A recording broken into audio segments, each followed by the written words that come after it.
Thanks for tuning in to the Eli and Kylie show, where we slow down the noise, question the narrative, and look at the systems shaping everyday life. Today, we're asking a question millions of Americans are quietly wondering right now. Hmm? Why does it feel like everyone is working harder but falling further behind? The economy is supposedly growing, productivity is up, technology is everywhere. But somehow, people still feel trapped between rising costs, debt, housing pressure, and shrinking financial breathing room. This is Controlled Dissent. No easy answers, no final conclusions, just the questions people are finally starting to ask. So, when you actually look at the official economic data for 2025, you are essentially handed a picture of total prosperity. Right, yeah. The institutional numbers basically suggest everything is moving exactly as it should. Exactly. On paper, things look fantastic. The median household income right now is sitting right at $83,700. And, if you look at today's middle class, which spans roughly from $56,000 to $167,000, they're actually earning 13% more in real terms than a similar household did back in 1990. And we should probably define real terms just to be completely clear. Oh, right. Yeah, that means the number is already adjusted for inflation. So theoretically, anyway, the math is telling us that the modern middle class has more purchasing power today than the previous generation. Right. But, that completely contradicts micro-reality on the ground. If you were listening to this right now, just think about your own monthly budget. Yeah, you were probably making more money than you did 5 years ago, but do you actually feel any richer? Do you feel more secure? The answer for most people is just a resounding no. You look at a recent CBS News poll, and the absolute top national concerns for Americans are the economy and inflation. There is this profound, almost dizzying disconnect between the macro illusion we are constantly sold and the micro reality you actually live every day. Yeah, you have these institutional economists staring at their beautiful spreadsheets, genuinely confused as to why people are so deeply unhappy with a growing economy. And to solve that confusion, they usually lean on their absolute favorite explanation, which is the lifestyle inflation myth. Right, the avocado toast argument. Exactly. It is this classic argument that people feel broke simply because they are buying too many luxuries. Like, it's the idea that you're struggling because you upgrade your smartphone every year, or, you buy expensive coffees. Or you pay for too many streaming services. Yeah. It is a really convenient narrative for the establishment, isn't it? Because it places the blame entirely on your individual choices. It really does. It frames systemic economic pressure as, well, a personal moral failing. Right, but the actual data from recent household expenditure reports completely shatters that theory.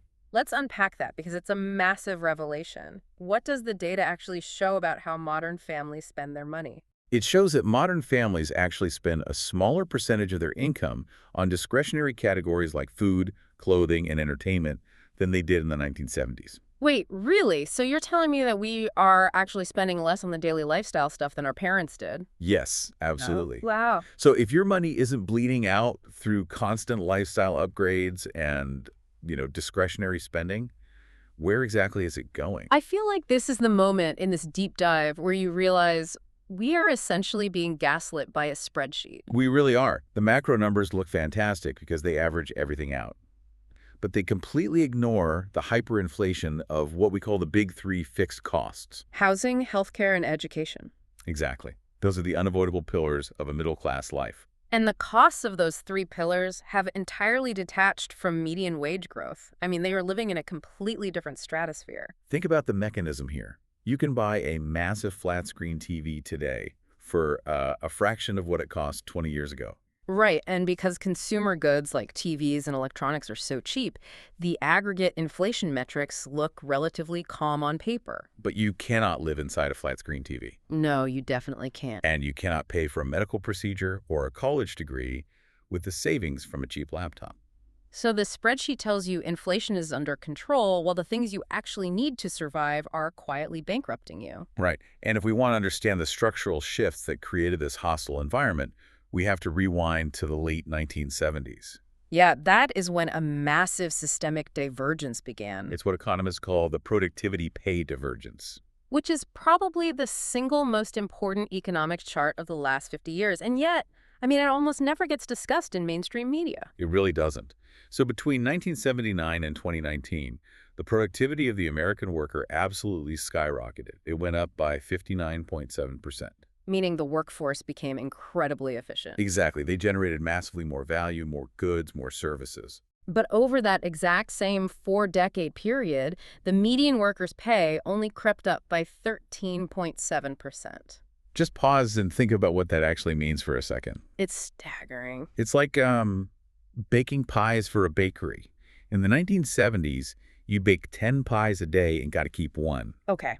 Today, you are baking 16 pies a day, thanks to new ovens and better skills, but you still only get to keep one. Wow. So the worker didn't get lazier. The system just changed the rules of who got to keep the surplus value. Right. And if your pay had simply tracked your productivity the way it did in the post-war era, the average worker would be earning $9 more per hour today. Let's do the math on that. I mean, that is roughly $18,000 a year in missing wages for a full-time worker. Imagine what you could do with an extra $18,000 in your bank account right now. It represents a massive, multi-decade transfer of economic value directly from labor to capital. But families didn't just accept a lower standard of living when those wages flatlined. I mean, they fought back. They adapted. Right, and to survive, they changed the fundamental structure of the American household, which brings us to the dual income shift. Exactly. In 1967, only 43.6% of married couples were dual earners. But by 2020, that number had reached 60%. Sending the second parent into the workforce was initially sold as a path to greater prosperity and freedom, right? It was supposed to be extra money for vacations and savings. But as those fixed costs for the big three continued to violently rise, that second income stopped being a luxury. Yeah, it became a strict, unavoidable necessity. Which leads us directly into what Elizabeth Warren and other economists originally called the two-income trap. This is where the math gets genuinely terrifying. It does. Modern two-income families earn 75% more money than single-income families of the past.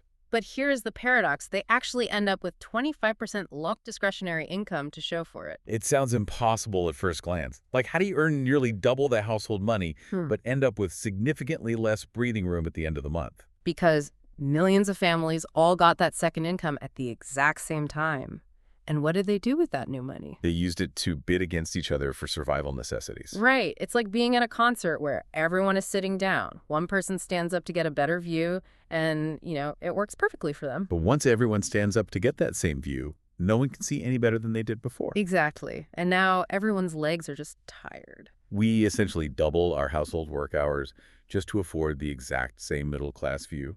We use that second income to bid up the price of housing in safe neighborhoods and good school districts. The numbers on this bidding war are staggering. In 1990, the home price-to-income ratio was 3-to-1. Meaning an average house costs 3 times your annual salary. Right. By 2024, it hit 5-to-1 nationally. And in some major metropolitan areas, it is pushing 8-to-1. Wow.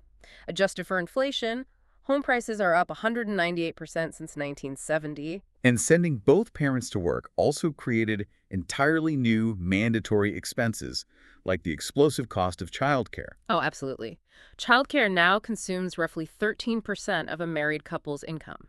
Which is huge. Yeah, we're looking at an average of over $19,000 a year just for infant care alone. So the second income is largely absorbed the second it enters the bank account.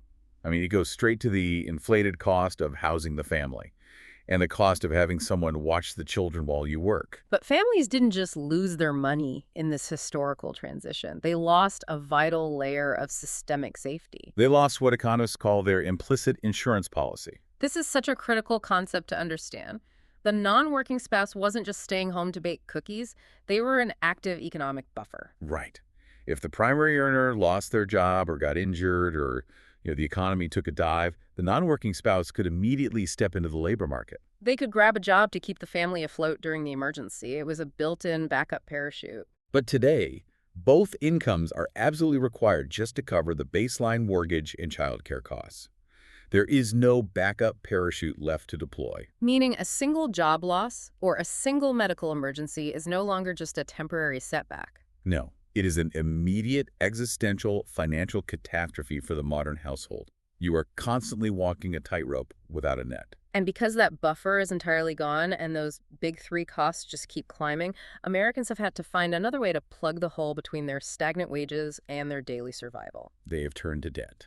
And the sheer scale of this borrowing is almost difficult to comprehend. Yeah, as of the third quarter of 2025, total household debt hit $18.59 trillion. That is an increase of 4.4 trillion just since the end of 2019. Think about how fast that is accelerating. People are borrowing at historic, unprecedented rates simply to maintain a basic functional middle-class standard of living. And if we zoom in on the most expensive and punitive type of that debt, credit cards sit at $1.23 trillion.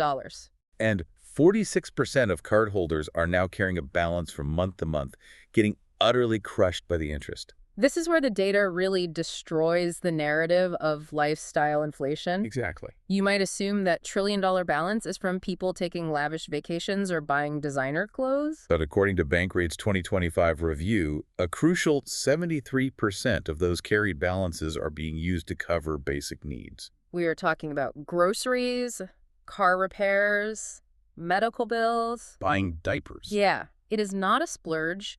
It is an act of quiet, terrifying desperation at the checkout counter. Which creates a profound contradiction when you pull back and look at the broader macroeconomic picture. Because while the median family is literally borrowing money at 20% interest just to buy groceries, another segment of the economy is booming like never before. We are living inside a K-shaped economy. Let's explain how that mechanism works for anyone, unfamiliar with the term. Sure. So picture the letter K.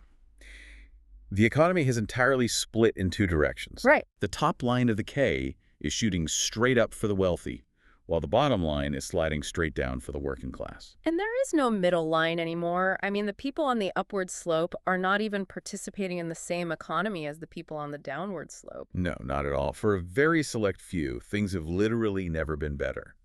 The top 1% now owns 31.7% of all U.S. wealth. That is roughly $55 trillion held by a tiny fraction of the population. To put that staggering number in perspective, the top 1% holds as much wealth as the entire bottom 90% combined. And the corporate sector is reflecting that exact same massive concentration of wealth at the top of the K. Oh, definitely. In 2024, S&P 500 corporations spent $1.572 trillion on stock buybacks and dividends. Let's slow down and really look at that. A stock buyback is when a company uses its surplus cash to buy its own shares, artificially boosting the stock price for its wealthy investors. Right, that $1.5 trillion didn't go to raising wages. No. It didn't go to lowering consumer prices. It went straight up the K. That payout to shareholders is triple the combined income of the poorest 27 million U.S. households. And this massive capital distribution follows the One Big Beautiful Bill Act, or OBBBA, which passed in July 2024.